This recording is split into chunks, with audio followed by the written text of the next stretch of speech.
Go ahead.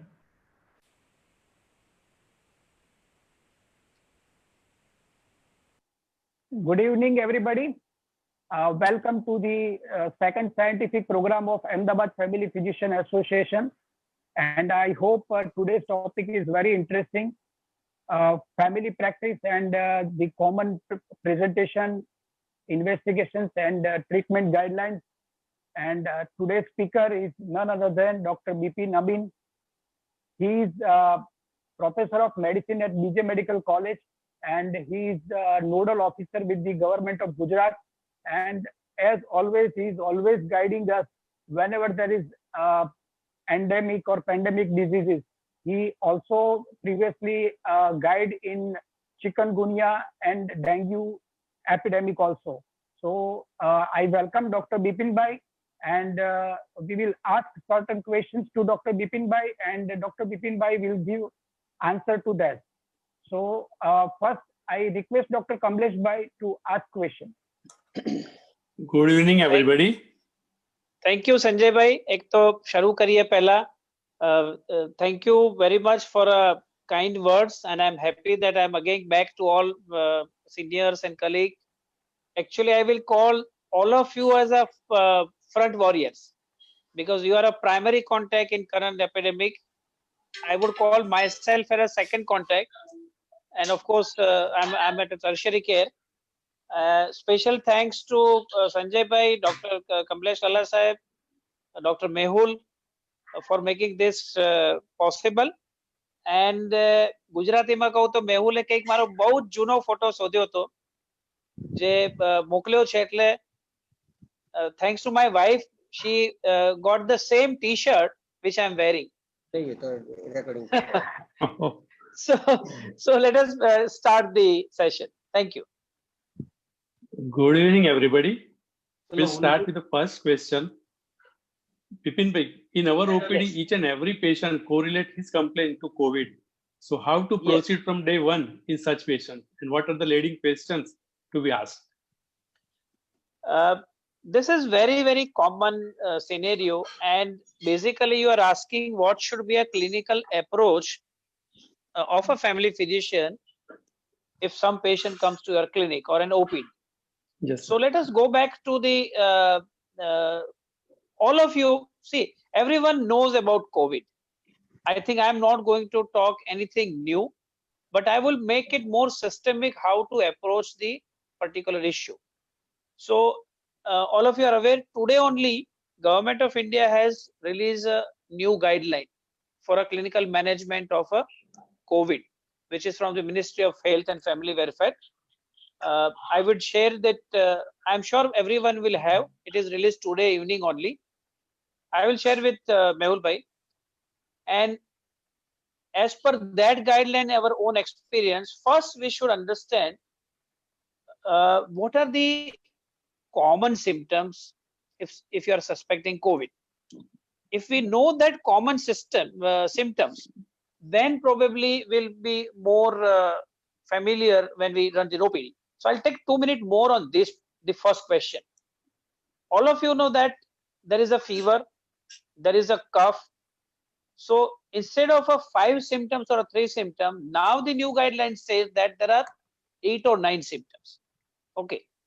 It is a fever, cough, fatigue, shortness of breath, sometimes expectoration, muscle pain, sore throat, and even diarrhea is involved, acute onset diarrhea. And last but not least is a new onset loss of smell or new onset loss of taste. Now the new onset word is very, very important. Sometimes somebody, suppose you have a diabetic, so they may have an altered taste because of some drug. So if they have a new insert, so this is a set of symptoms. Now, is it so that all symptoms should be present in one patient to suspect this is COVID? Then the answer is no. So there is no clear-cut answer that out of these symptoms, which symptoms are more specific for a COVID. Okay, so it should be usually a clinical. So knowing this, now let us go to the, suppose you have a patient in your OPD how you will suspect this is COVID? Okay. So all of you, all friends and colleagues know that SARS-CoV-2 virus primarily infect the lungs or a respiratory system. But atypical presentation, it could be gastrointestinal tract, it could be heart, it could be brain, everything. And even in a children's few cases, even in India, for a skin involvement. But so primary symptom is a respiratory, upper respiratory and lower respiratory. So whenever the patient come in our clinic, what is the most common differential diagnosis? સવાલ એ થાય કે આ Covid ના symptoms છે, સાદી શરદી છે કે allergic rhinitis. Okay, there is where the approach comes. In COVID, usually fatigue would be there, cough would be more or less, it will be a dry cough, there will be body ache, there will be a sore throat, and sometimes there is a headache. If you say the common cold, there will be no fatigue, there will be non-productive cough, there will be a lot of sneezing because it's an allergic cough. Okay, so this differentiate. So if you only want to talk on a respiratory symptoms, COVID should be suspected if somebody has a cough, fever, throat pain, okay, dry cough, and having a systemic symptoms like myalgia or body ache. So this is what the approach is. Now your question originally was on a day one, how to approach. Okay, so if you have a patient on a day one, he may be asymptomatic, he may be just sahib thak lage chhe. Okay, so in that case the history is very, very important. If you ask me a very straightforward question, can I diagnose COVID based on a clinical features? Answer is no. So you need a collaborative history. Simple thing, ઘરમાં કોઈ આજુબાજુ પડોશીમાં, is there a history of exposure? હવે આપણે એવા stage પર છીએ કે there is no sense in asking the history of travel. Okay, last 10 days, 14 days, initial part માં 3 મહિના પહેલા we used to ask history of travel to other area or a China or a foreign return. That has gone. Now you should ask, is there any in your locality or in your house, are you in a close contact with any positive COVID case? Then straight away the diagnosis would be a suspected case. And if you see the definition of a suspected case, then also it is very, very clear that in which scenario you should suspect. So if I answer your question one to one, then there is no specific symptom which should be.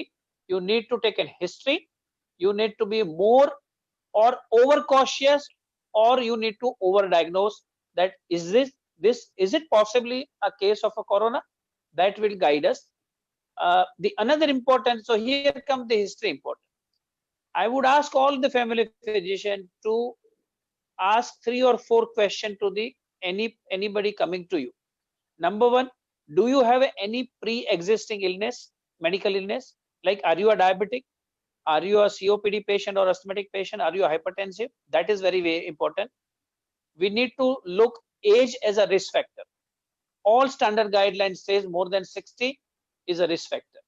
All male patients are risk factor. Anybody who is taking any immunosuppressive drugs, these are the risk factor. Somebody and you like family physician are the best people to know the history, because most of the patient would be your own patient. So you know whether they have a kidney problem, whether they have any other drug history or not, drug allergy, or and the another second question I'll ask, ગયા વર્ષે એટલે એક વર્ષમાં how many times they have upper respiratory tract infection? Somebody may be having allergy, and 5-6 times in a year will be coming to you. So these are the history point which is very, very important when you suspect COVID. So on day one, it is the most difficult diagnosis for the best of the physician, but it will be very easy for a family physician, because you know the past history, you know the patient, you know the family, and you are in a very, very close rapport with your patients. Very good, sir. Now these symptoms, as you said, can you tell that which symptoms come first, and then which symptoms comes late, means dyspnea, which usually we see on 5th or 6th day, and initially Yes. fever and cough are for 3-4 days. Though patients are coming with dyspnea to us on the first time to us, and some patients come with Yes. fever first. So initially, See, yeah. yes. So if you see the actually the COVID response, okay, then it is very so in early stage COVID ના જો તમે 3 ભાગ પાડો, there is no precise staging, but I can divide a stage in a 3, stage 1, 2 and 3. Stage 1 is a early infection, and all of you know early infection route is through nose, oral cavity or eyes. So it will be a face or a upper respiratory the symptoms. So primarily most of our patient will have a constitutional symptom, body ache, myalgia, okay, but they will not have a sinusitis, there will be no sinus pain, and they will have a dry cough. And this is the stage 1 of early infection, when virus has entered and is getting replicated, multiplying in the upper respiratory infections. Stage 2, which you Sanjay bhai said, is a pulmonary phase. So from upper respiratory, now virus is enough number, so it will start propagating to lower respiratory tract, and that has again stage 2, which is known as pulmonary stage, can be divided in a 2 part. In an early part, there will be just shortness of a થોડુંક શ્વાસ જેવું લાગે, but there may not be hypoxia. Okay, so they will not feel tired, they will not have a, કે bathroom સુધી ગયો થાકી ગયો ચક્કર આવે છે, that function will not be there because their oxygen level is still maintained. And second part of stage, which is in pulmonary, where actually if you take an X-ray, you will have abnormal shadows on a plain chest X-ray, because that is where your lung involvement is advanced. The person will have a not only shortness of breath, but sometimes resting breathlessness also. Dyspnea would be there, he cannot go to bathroom, and in that level that is a stage 2, second part 2 of a second stage. And a third stage, which every one of us is afraid, and that is actually what we call cytokine storm syndrome or hyperimmune phase.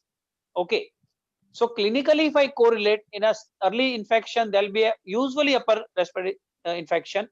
Sometime, which very abnormally, which we have seen, is an acute diarrhea, because it's a primary GI infection.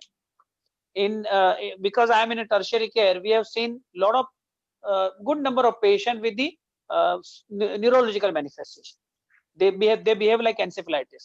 Okay, and so early infection, early and late for the pulmonary phase, and last part is stage 3, which is most severe, where ARDS develop, patient will have a shock, cardiac failure, pulmonary thromboembolism, and that is what we call a hyperinflation phase. So these are the 3 phases. Yes. Most of the time we see first or early second stage. Yes. So yes, now as because of some fear in doctor also, examination is restricted. So when we examine the patient, which type of examinations to be checked, like blood pressure, oxygen saturation, temperature, etc. What is to be examined? See, rule of 5. I would call a rule of 5. આપણે બધા જ્યારે when we learn in MBBS, it was in temperature, pulse and blood pressure. So these are the 3. Temperature, yes, you have to take it, because the initial symptoms of early infection, whenever the virus is replicating or multiplying after infection, it produces an acute inflammation, and એ વખતે તાવ આવે. That is one. So temperature is important. Pulse is important because patient maybe on a day 1, but if there is an advanced pulmonary, they will have a tachycardia, which is known as a reflex tachycardia, if they are depending on oxygen and the load on heart. So temperature, pulse, blood pressure is very important, because you will pick up the hypertension, you will pick up the hypotension, dehydration hoy kadach sathe. So blood pressure is important. Then normally we do not measure the respiratory rate. Here the respiratory rate is very, very important because I'm an adult physician. So any respiratory rate more than 24, 26 would be alarming. So that is the fourth sign. And fifth, which now we need to adapt, and I'm sure you all of you are using, is a pulse oximetry. Okay, because all of you know what is happy hypoxia. Okay, happy hypoxia is I do not have any symptoms even though my oxygen level is low. Okay, and that is happy hypoxia has been noted in few number of cases, and that is why the fifth parameter is a pulse oximetry. And a pulse oximetry not only family physician but high risk na relatives ne પણ અમે લોકો advise કરીએ છીએ કે you should have the basic pulse oximeter, which is finger pulse oximeter. So temperature, pulse, blood pressure, respiratory rate, and pulse oximetry or saturation. These are the most important clinical signs. And as you said, we are afraid of going close. I am sure that all of us are taking precaution, putting an at least surgical mask, and patient will also would have some cloth or mask. There, if you want to use a stethoscope, will be used for two purposes. Number one is blood pressure, which you may not use because if it is an electronic machine where આપણું પેલું digital, you may not use a stethoscope. That is one. Second is try to auscultate just back of the patient. Patient ની સામે જાઓ, આપણે અત્યારે સામે છીએ, and if I cough, you will have a droplet. So always go back on the patient. એટલે તમે જ્યારે કરો ત્યારે patient should not be facing any back આપણી બાજુ હોવી જોઈએ. Just auscultate at 2 point, base of the lung. If there is a crepitation, then these are the patients who definitely need further workup. So most important is a temperature, most important is tachycardia and the pulse oximeter. Now, after clinical signs and symptoms, we will go to investigations. So Yes. routine investigations to be advised which and when, and what inferences we will get either to suspect or diagnose the COVID patient. Okay, I understand what is the most basic investigation which normally a family physician would advise is forget about COVID. CBC is we use commonly. Okay, the second is a creatinine. We have a good number of diabetic patients, so random blood sugar, because there is no time for fasting, PP and HbA1c, and SGPT. If you have suspected, so CBC, random blood sugar, creatinine, and SGPT, these are most basic and important. And I will say why. CBC, or complete blood count, are two parameters: total count, total WBC count, which we call a TC, and differential.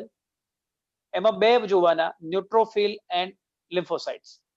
Most of the COVID patient would have a high neutrophil and very, very low lymphocytes. So that is what we call NLR, neutrocyte or a neutrophil lymphocyte ratio. And આપણી પાસે equation of time, normally lymphocytes are around 20-25 in a normal patient.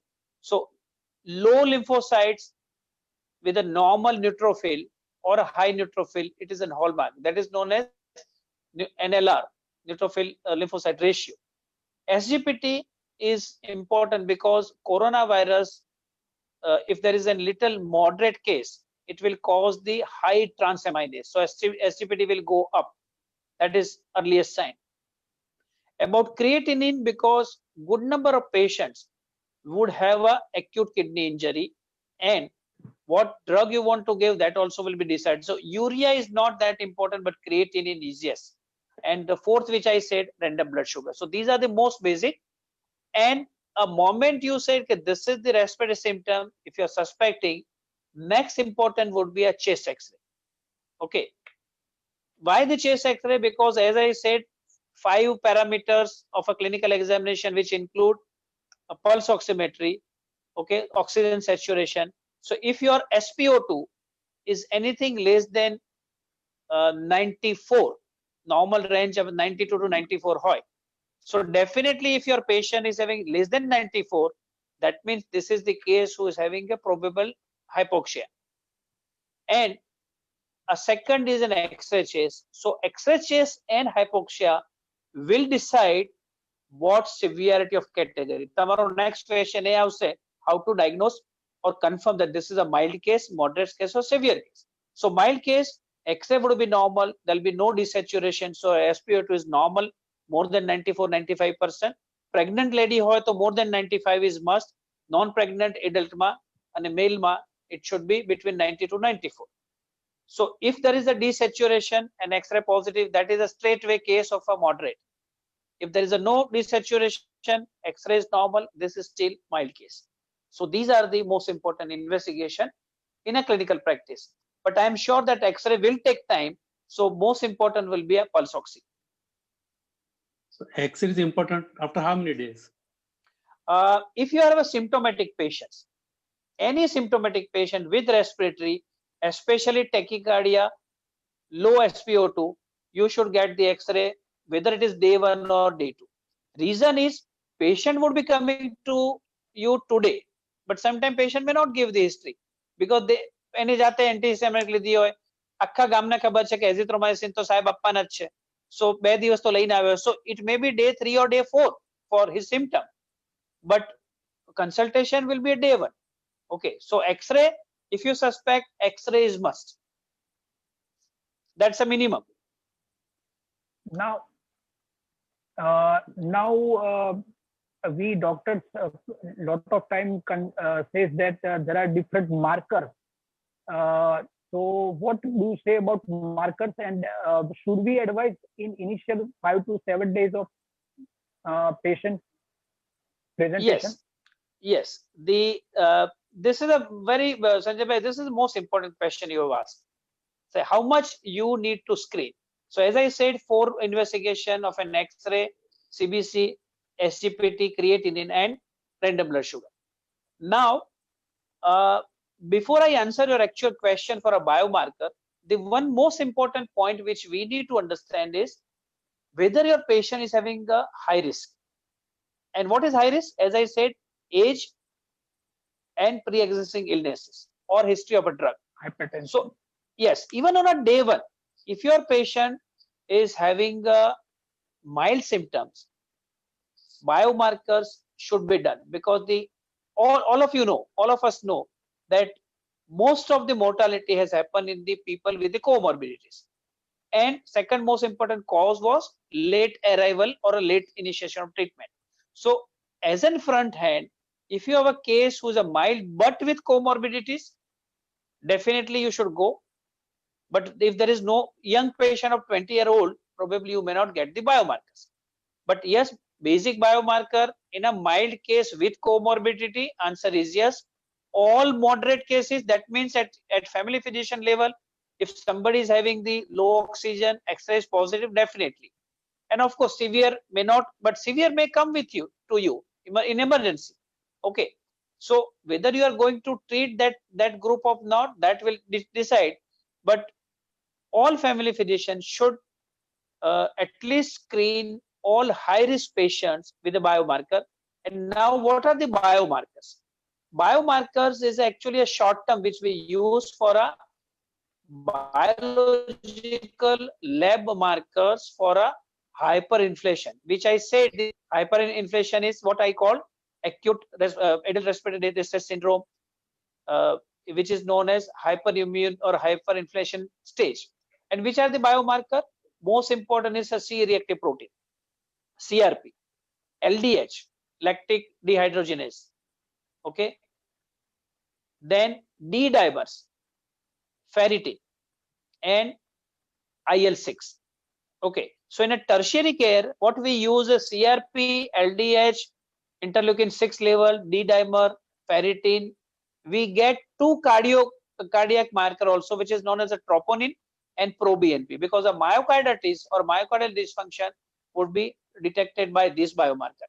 But at a family physician level, if you are ordering CBC, say for example, you have a diabetic patient, tamaru diabetic patient, and you are ordering CBC, RFT, please add at least CRP, please add D-dimer. and a ferritin, okay, and an LDH. You may not actually get an interleukin 6 level because number one, it is a test which is used for a therapeutic planning.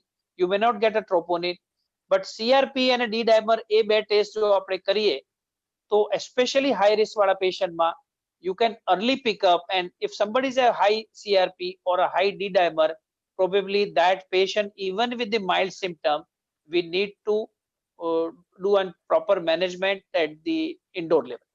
So these are the biomarkers which we should do. But remember that, remember that the role of biomarker is to suspect the hyperinflation. But when we do a drug intervention, we follow the very simple principle, rising biomarkers. So suppose આજે CRP વધારે હતું, આવતીકાલે અથવા 2 દિવસે હું કરાવું અને CRP has raised, that would be an indication that I need to put this patient on some drugs. And the levels, how much CRP should be abnormal, that we should not try to remember, because every lab will have a different values. Somebody will have a milligram per liter, somebody will have a nanogram per deciliter. So that depends on a lab range as far as the all the values or normal values are concerned.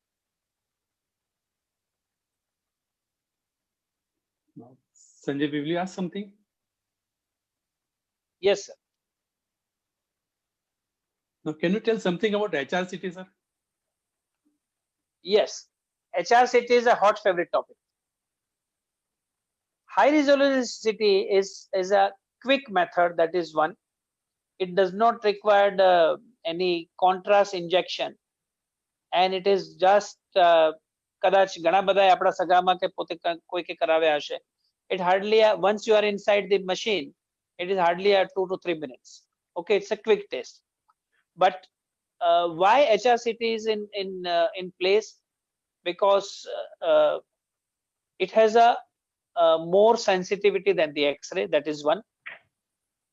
And scientifically, in a symptomatic patient, I'm very clear in my words, in a symptomatic patient with high suspicion, with pre-existing illness, HRCT is a sensitive and specific for detection of this thing, for ground glass appearance. Okay, so your routine X-ray may be sometime normal, but your HRCT can pick up the lesion. After how many days it can be positive, sir? That again it depends on what day of symptoms is. Barobar. So HRCT is a sensitive.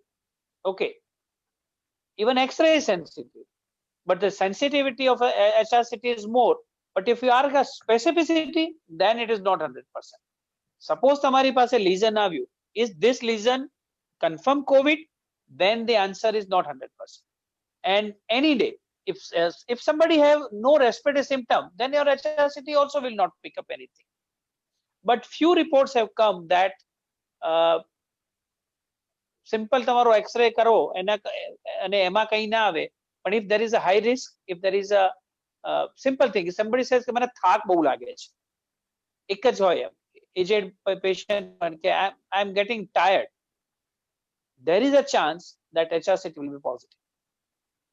So, but again, I would request that we should do a clinical correlation.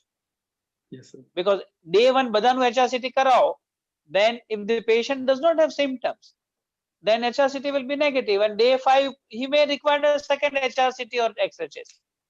So that call we need to take on a case-to-case basis. But So I will answer your another question is, but the lung, I think Lala Sahibe putta tha, on what day? What day it will come positive, that is not precisely studied, but usually on a second week of an illness, there are more chances. એટલે initial 4 to 5 days, because that's an incubation period. કોઈ ખાલી આમ પેલું આવી ગયો, so I would suggest not on day 1, but all symptomatic. If it is day 4 or 5, beyond that, you should get the radiological investigation. Yes, Sanjay. So rising titers of biomarkers, X-ray or HRCT gives suspicion of COVID, right?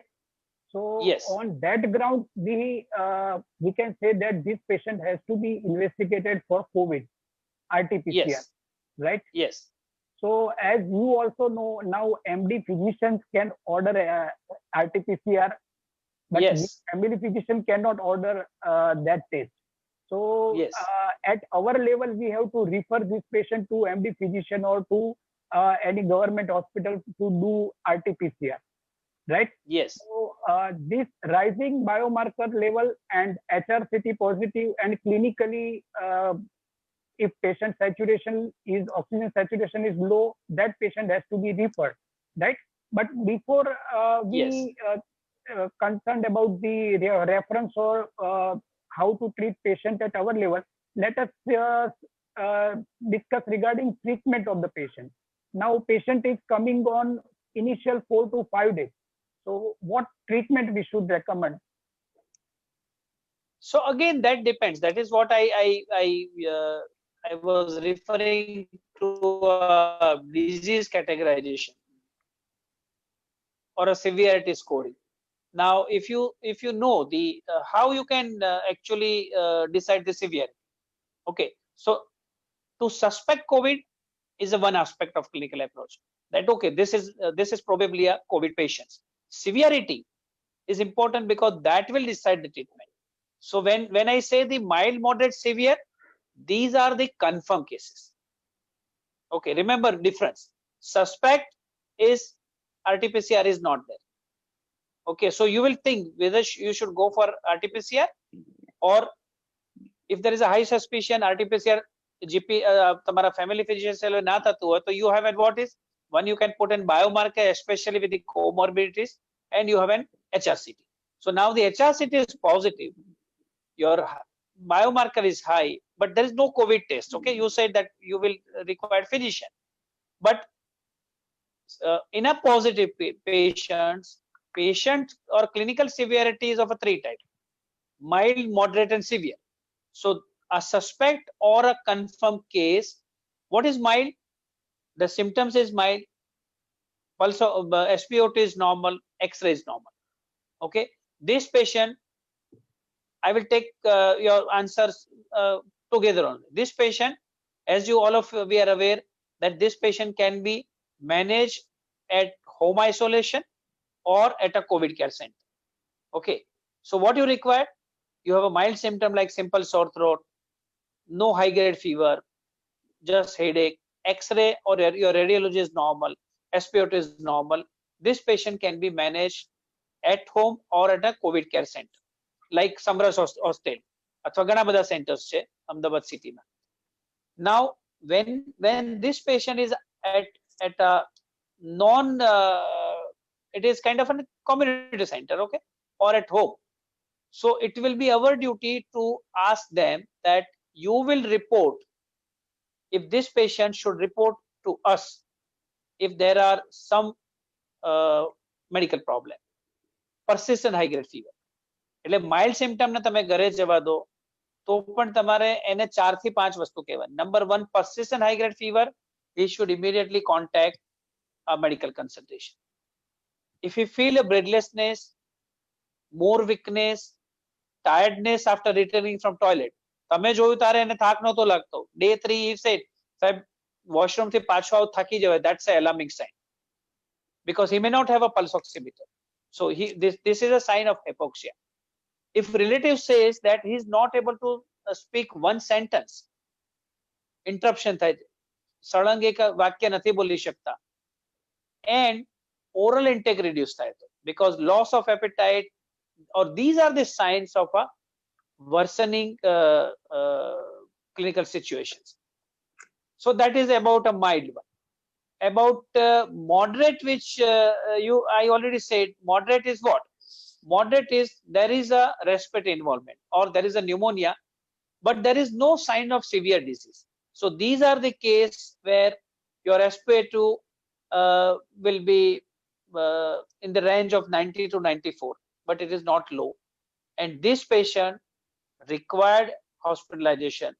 This is the patient which we need to address on a priority, because these are mild symptoms. There is a mild pneumonia, oxygen is at a subnormal level. These are the patient where I will put lots of stress on the timely indoor admission, timely drug intervention, and timely assessment for biomarkers. These are the patient where you can hold the disease progression. So mild to moderate na thવું જોઈએ. There is a definite role of family physicians, but moderate no severe na thવું જોઈએ. That is our combined responsibility. And of course, severe pneumonia would be the large patch, bilateral pneumonia, hypoxia, and other clinical signs of a worsening. Or patient will have a abnormal blood pressure, a septic shock, myocarditis. So these are definitely case for dedicated hospital like our हमारी 1200 bed hospital છે, where we have about more than 100 patients on critical illness. So this is how the severity of clinical severity can be defined. Can we use azithromycin, HCQS, ivermectin, we see the doxycycline? patient in initial. Yeah. Sorry. Yes, ask Sanjay bhai. Aji. We see the patient in initial 4 to 5 days, in which the patient's condition is mild. So Yes. in this mild condition, apart from symptomatic treatment like paracetamol for fever, what other treatment we can suggest? See, the mild symptoms, are very simple sentence is there that you need to do a supportive and syndromic management. So what support you will give? Supportive care and symptomatic care. That is what the word is. Support is maintenance of hydration, maintenance of food, maintenance of the management, or like a diabetics maintenance. Okay, because a person may not die because of COVID, but person will die because he is a diabetic, because he is having CKD. So that is a maintenance. So maintenance of the basic health, basic food and nutrition, basic liquids, that is maintenance. Now, what is symptomatic treatment? If there is a mild fever, if there is a myalgia, then paracetamol. Okay, and the another important is the all of us are talking of vitamins. Okay, why there is a discussion about a zinc, vitamin C, vitamin D. Okay, there is a lot of discussion.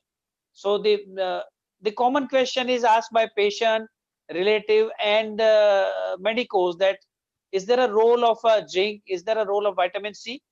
Yes, the answer is yes and no both. They are not the antiviral drug, but most of our patient, all of you, that we have a vitamin D deficiency. Okay, zinc has been one of the proven mild action as an anti in a viral illness. So zinc also is given. Vitamin C. So these are basically antioxidants.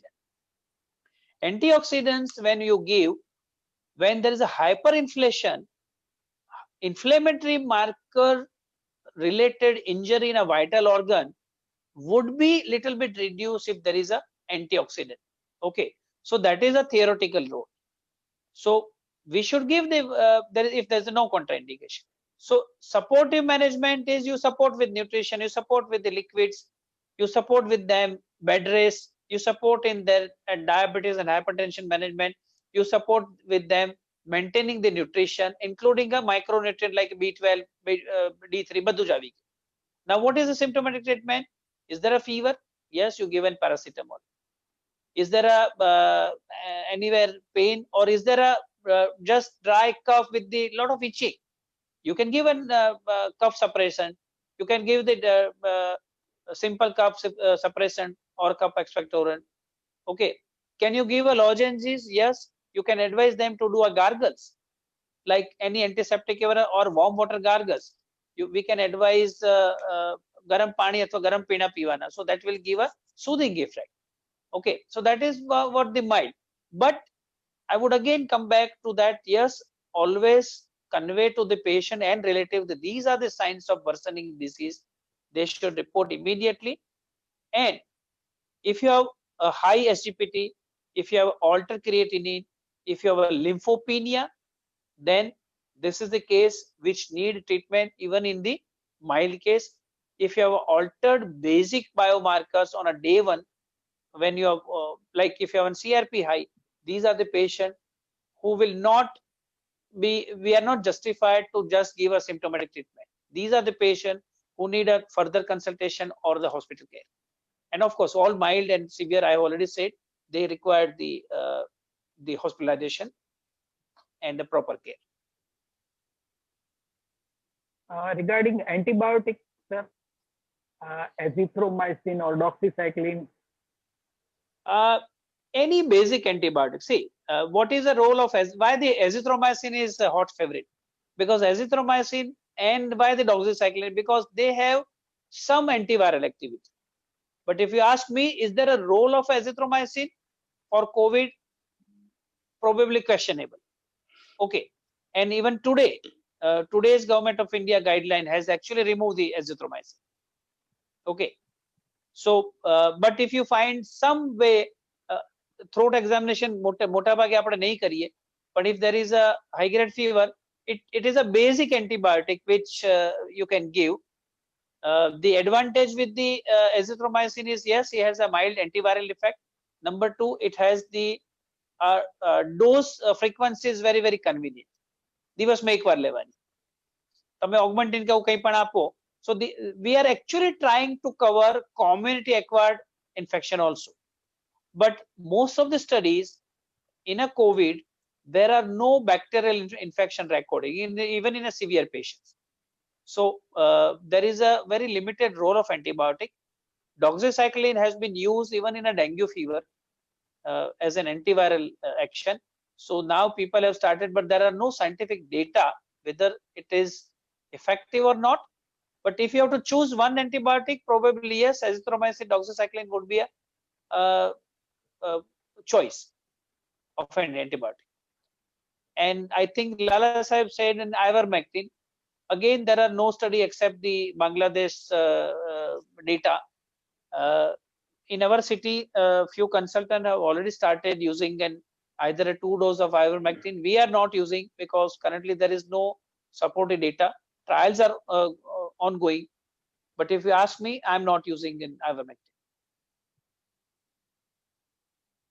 HCQS, we can start or not? Yes, hydroxychloroquine has a in vitro. In vitro is in a laboratory. They could reduce the viral. There are 3 actions of hydroxychloroquine. So why we are giving hydroxychloroquine? For antiviral. So when you should give an antiviral, where viral is less in number, if the antiviral drug is given, it will reduce the multiplication. Having said that, if you want to use the hydroxychloroquine, it should be used as early as possible. Severe case hydroxychloroquine apo, so it may not have the effect.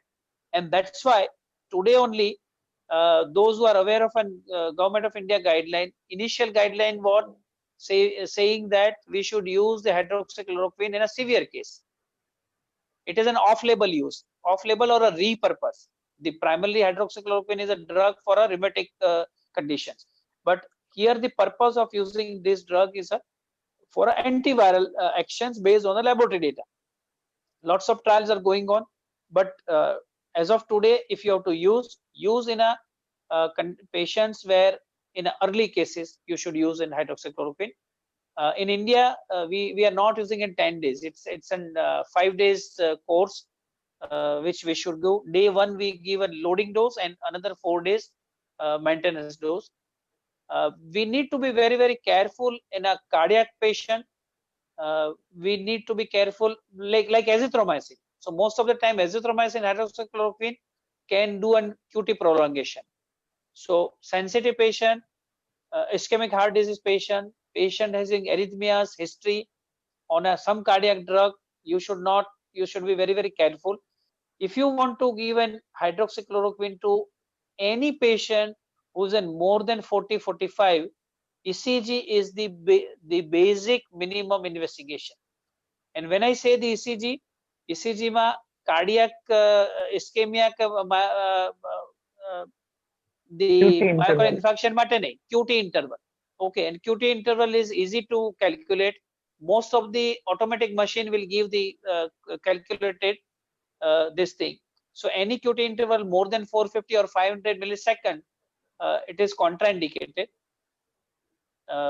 as far as the hydroxychloroquine is concerned. So which area we should be careful?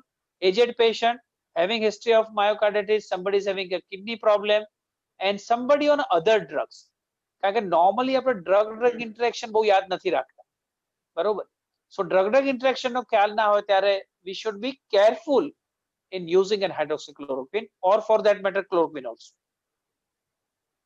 So patients come to us earlier, so we can start HCQS. It is better, no?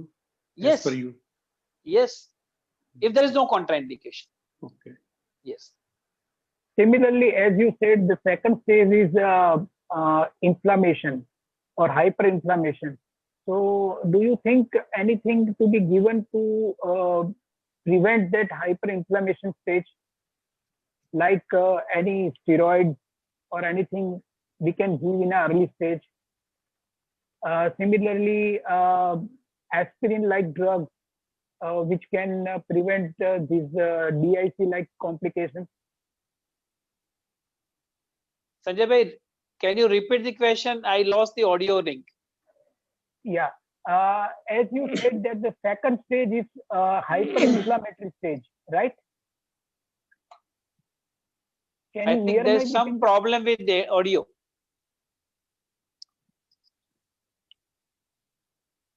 Hello, may I audible? Hello, Kamlesh ભાઈ સંભળાય છે? મને સંભળાય છે. હા, બિપિન ભાઈ ને કંઈક ઓડિયોમાં નથી સંભળાતું એવું લાગે છે.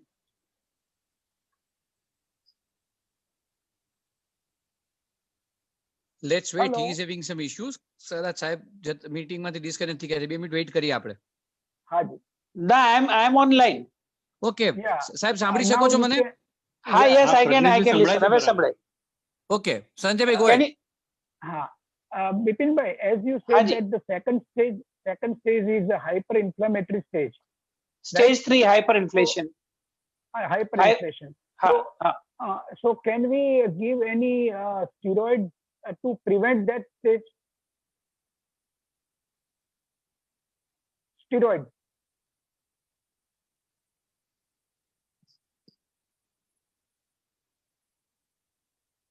Bipin bhai.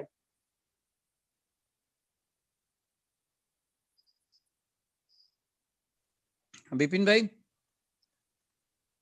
I think some issue. ઓલા એમના connectivity ના કઈ પ્રશ્ન છે. મને સંભળાય છે. I'm not able to listen others. સાહેબ steroid no role of steroid.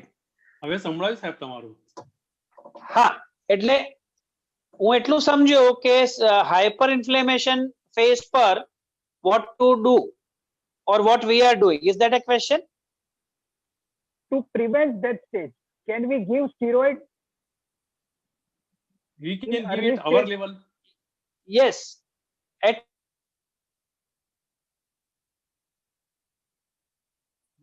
ફરીથી જતો રહ્યો.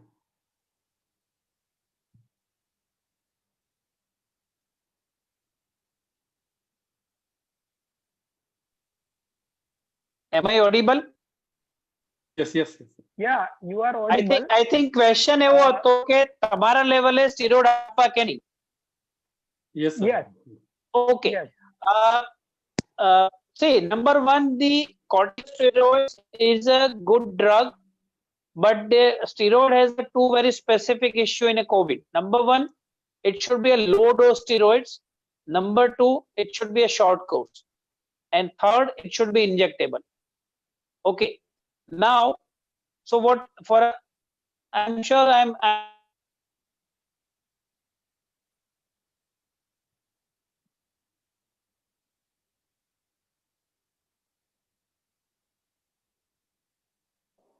કંઈક પ્રોબ્લેમ છે.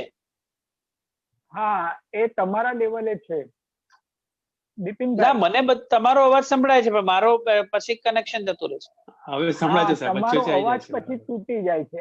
હા, સંભળાય છે હવે.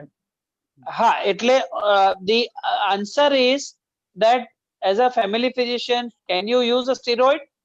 Then I would say it is very tricky.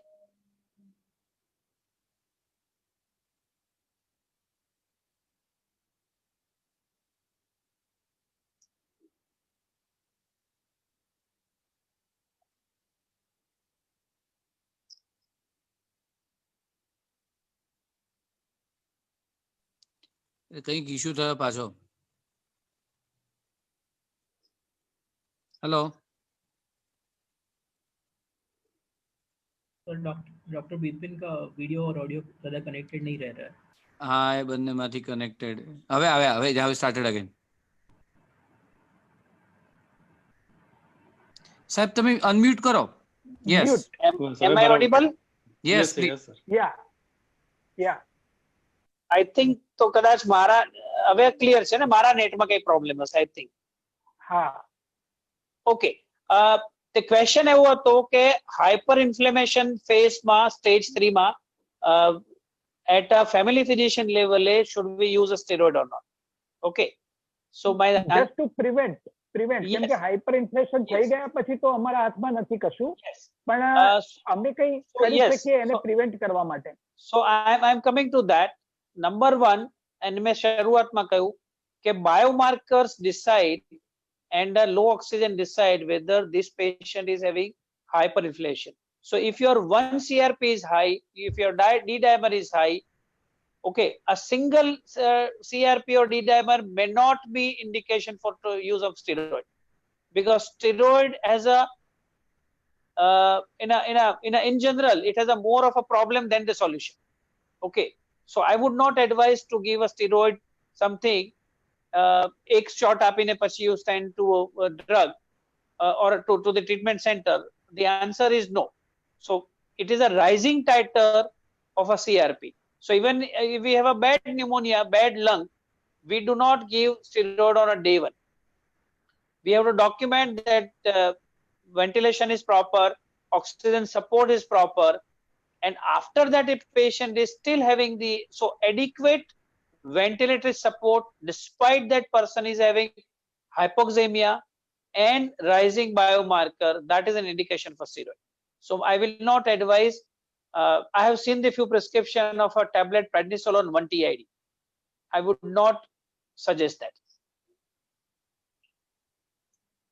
Right. So steroid should not be used by family physician, and if steroid is required, it is to be required in injectable form. It is injectable form, that is one, and it is not like a family physician cannot. The criteria is Yes. you have to establish worsening hypoxemia despite adequate ventilatory support. This sentence is very important. So if your patient required a BiPAP, are you going to give a BiPAP? Are you going to do a high flow nasal cannula oxygenation like in 50 liters per minute? So that is why and that is what we call an adequate ventilation. In absence of that, the best and safest way for a family physician, if I am at your place, is to stabilize the patient. At least we give a support with our regular medical oxygen and then transport the patient safely. And meanwhile, you can order the other test. So by the time the patient reach, will be some investigation will be available. That will be a better way to approach such patients. Sir, one very important question for VA. When to refer the patient and where to refer the patient? Yes, I think that's you're really you said. Okay, I will answer the question second as in first. Where to Yes. refer? I think everybody knows. There are two major centers in our city. One is a SVP in a NHL Municipal Medical College campus. That is one. It is a dedicated COVID hospital. Number two is our Barsobet dedicated hospital. And third center is Sola. Those who are on a western part, Sola Medical College, GMARS. There are the corporate and charitable trust also, those who have the facility. the idea should be, when you are referring, if I am a family physician, I am not sure where this patient, what is the actual staging of this patient. So you should refer to the center where there is a full facilities for assessment and management is available. Because એક hospital જાય ત્યાં એમ કે ના તમારું તો creatinine 2 છે તો અમારી પાસે નેફ્રોલોજીસ્ટ ને તમે બીજી હોસ્પિટલ જાઓ. So try to send the patient to the best possible setup where you are comfortable and confident, and where you are sure that there will be other ancillary system also is available. That is one. And when to refer is the very important question. Is it a mild disease? As I said, it will be COVID care or home isolation. All moderate cases and all severe cases. By chance, if it is an emergency at your clinic of a severe case, these are the client which you should. And most importantly, and I'm reminding that all patients with the comorbidities or high risk, they all need to be referred to a high risk. Sanjay Ji. Now, in high morbidity case, as you said, so which clinical criteria on that ground we can refer the patient, and which investigation criteria on that ground we should refer? Uncontrolled diabetes. If there are three answer to a question. Number one, what is the control of a pre-existing illness? If the hypertension is not under control, that's indication. If diabetes is under control, or there's a diabetic ketoacidosis suspected, that is the indication. If the patient of an chronic liver disease, ascites no patient or mild cirrhosis, or this is the indication. So all pre-existing uncontrolled, that is the indication to refer. That is one. Number two, your clinical assessment, all patient with the borderline or low SpO2, that is one. And second, do not take a chance if your X-ray is abnormal. If the patient X-ray is abnormal, in no time, sometimes the patients are deteriorating, because X-ray does not correlate with the severity. It correlate that yes, this is it correlate with the moderate and severe. Okay, mild એમાં પણ X-ray આવે ને at what level they will deteriorate. That's the reason. So these are the assessment parameters. And third parameter is your lab. If you have got the CRP high, your D-dimer is high, age of the patient, definitely you should refer such patients to the higher center or to a whatever the physician or ID specialist. Now as you bolo Kamleshbhai, No, it's all right. Sanjay Ji. As you know that this RT-PCR test we cannot advise. So we are having suspected cases. Now, if we want to send the patient, first of all, to confirm whether he is having COVID. So there are two options. Either we can refer him to government hospital, or we can send him to MD physician. He can also advise this test in private laboratories, right? So there are so many affording patients who would like to go to MD physician, and they will do this test in a private lab, and they also admit in a private setup and take treatment from that, right? Yes. So at our level, we have to first diagnose the patient where this patient is having this COVID suspect, and we have to refer that patient to confirm as well as for the treatment, right? Yes. So I think that is a limitation that as far as the policy is there, and this is my personal opinion, not as a government person, the current policy, it is a prescription test to be done by physician. Okay, it's a prescription test. So you will need, if you want to, either you send to the public hospital or the hospital where it is there, or you will require the physician prescription. Okay, so meanwhile, if it is a mild case, you can always get the other parameters done, lab and X-ray, and you can send to a patient to a physician or to the hospital where physician is there and the testing is possible. Now, you also know that in initial stages, initial period, patient was diagnosed on second or third day for RT-PCR. Nowadays, if patient is in a severe condition, then and then they test. Do you think, is it correct? So initial 4-5 days, patient is moving, he is stable, and I suspect he is having the COVID, but that patient is not being tested for that. I think Patient- that now I think now there will be no issues once now the test is available at the wide center. So if it is a physician directed test, if physician think that this is the case, and of course there are ICMR and state guidelines at which area you need to test, so that's a policy. Okay, but it is not like that you cannot test a mild. You have to justify that this patient do qualified for the suspect case. So as per criteria, if it is a suspected case, directive is that it should be physician directed test. If it is possible, then patient will be tested. So that way there is no restriction. Yes. આ question મેં એટલા માટે પૂછ્યો ને કારણ કે સમજો કે બીજે દિવસે કે ત્રીજે દિવસે ટેસ્ટ થઈ જાય અને પેશન્ટ ને ખબર પડે કે એ કોવિડ પોઝિટિવ છે, તો આપણે એને આઇસોલેશનમાં રાખી શકીએ અને એના ફેમિલી મેમ્બર્સ ને અને બીજાને આપણે સ્પ્રેડ થતો અટકાવી શકીએ. એટલે જો બીજા કે ત્રીજા દિવસે પણ આપણને ડાઉટ લાગે અને જો એનું ઇન્વેસ્ટિગેશન થઈ જાય તો that would be helpful in that line. I would So, put one now if we further. see that, Yes, please complete. now suppose I suspect a patient is having the suspected COVID. Now what care we should take? Patient, what advice we should give, and how home isolation treatment is to be advised? I think the precautions for two area. Number one, this is a suspect case. Whether you're tested or not, what is our concern? Number one concern is there should be no transmission of infection within their house and to other people. Okay. So what is the best way is, what is the principle of home isolation? It is called home isolation because isolation is done at home. In hospital also, what is done? It is hospital isolation. There's an isolation ward or isolation area with the 1 meter distance between, if it is a general ward or if it is a special. Okay. So isolation is that it's a transmission isolation.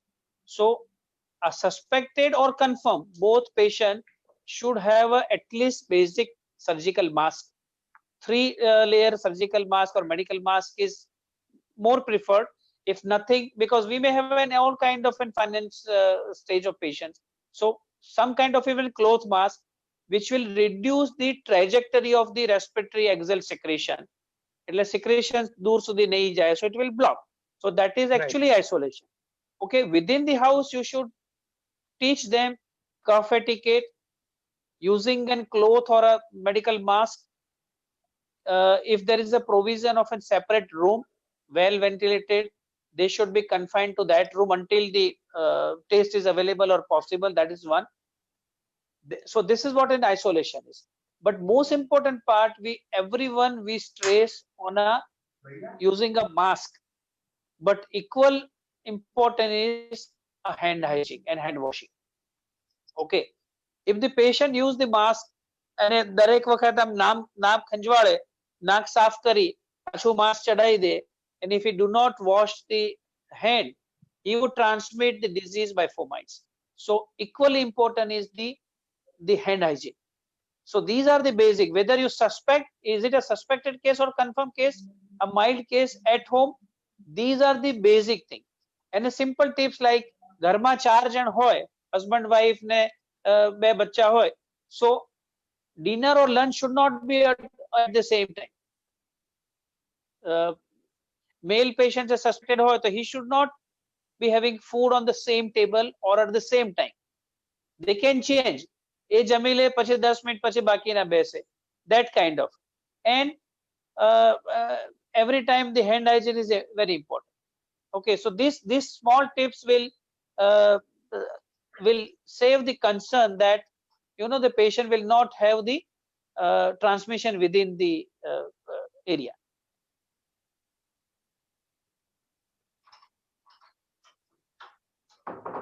Counseling during the admission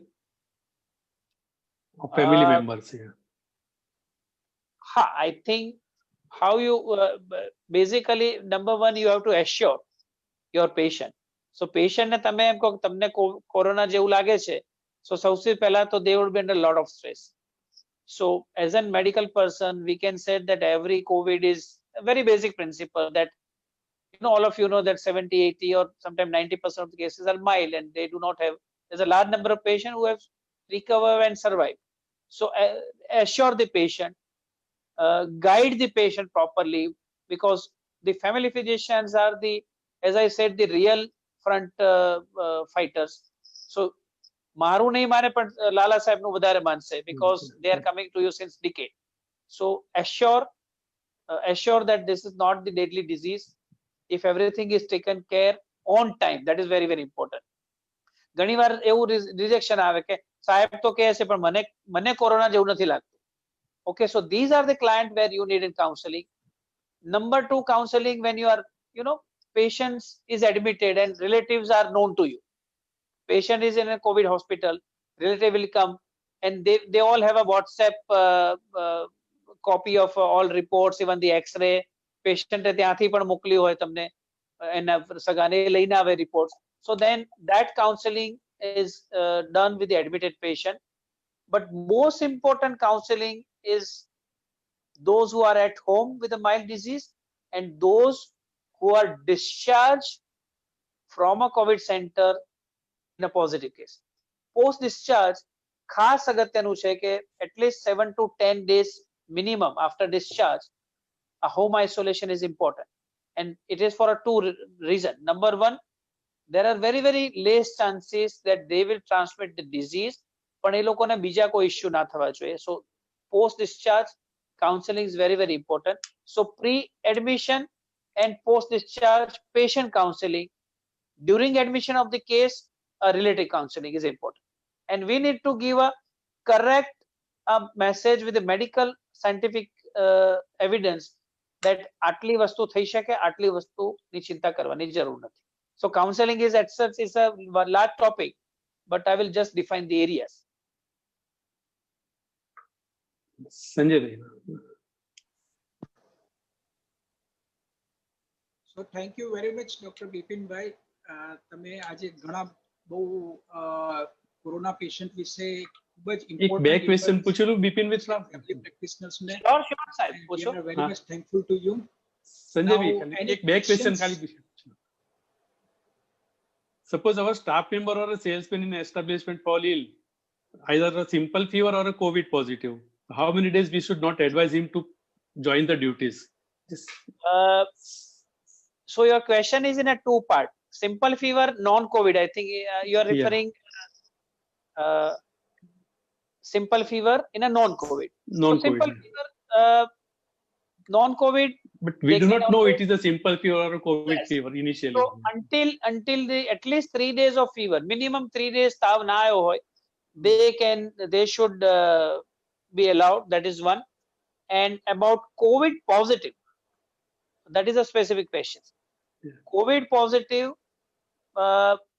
see the current discharge criteria is about in 10 days we are discharging. એટલે હોસ્પિટલમાં હોય તો 3 દિવસ સિમ્પ્ટોમેટિક ના હોય એવા patient discharge કરીએ. So 10 plus another 7 days. So 17 days. 14 to 17 days you have to count from admission. પહેલી Yes, તારીખે દાખલ થયો હોય તો 16મી 17મી તારીખ સુધી the person should not join. These are the standard guidelines. Okay. Yes. Now, what is an HR availability? That is also being counted. Suppose અમારામાં કોઈ પોઝિટિવ આવ્યો, કોઈ આપણો ફિઝિશિયન કે અમારો રેસિડેન્ટ કેવું છે, તો can we afford everybody to give the leave? So this scientific જે evidence હતો, there is a very interesting study from Singapore, and they have said they have studied the infectiveness of the person, and their study says after day 10, the if I am a patient who has recovered and 10 days is over, then I am not the high risk to the surrounding people and the colleagues. But whenever such person join, it is mandatory that he will follow the all hand hygiene, and all throughout the workplace exposure, a person should have the mask. And here I would, because we are talking of a medical people, it should be minimum medical 3-layer mask. Then they can work. Yes. That's all. Yes. And hand hygiene. Hand hygiene, એ લોકોને કફ કેવું નહીં હોય, પણ they should always wash the hand, very frequent hand washing. Physical distancing, of course, we are following in every office.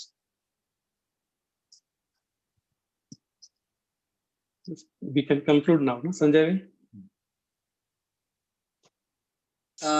Thank you, Bipin bhai. It was a very nice talk. અને મને એવું લાગે છે કે ક્વેશ્ચન આન્સર તો આપણે I think તારીખ બદલાઈ જાય ત્યાં સુધી ચાલી શકે, કારણ કે આ સબ્જેક્ટ જ એવો છે કે there are a lot of questions everywhere. No, and I'm thankful to all of colleagues, my seniors, especially Lala Sahib, Sanjay bhai, Dr. Mehul, and all other office bearer of Family Physician Association of Ahmedabad, and my own batchmates also, few of my batchmates who are family physician. So thank you, and thank you very much. And whatever I have said is in my individual capacity, not as a part of a person who is concerned with the guidelines and all directives. True. So this is based on my experience as a clinician or a physician, with the all available scientific evidence and the guidelines, which is as latest as today afternoon, which I said. As I said, I would send a guideline to Dr.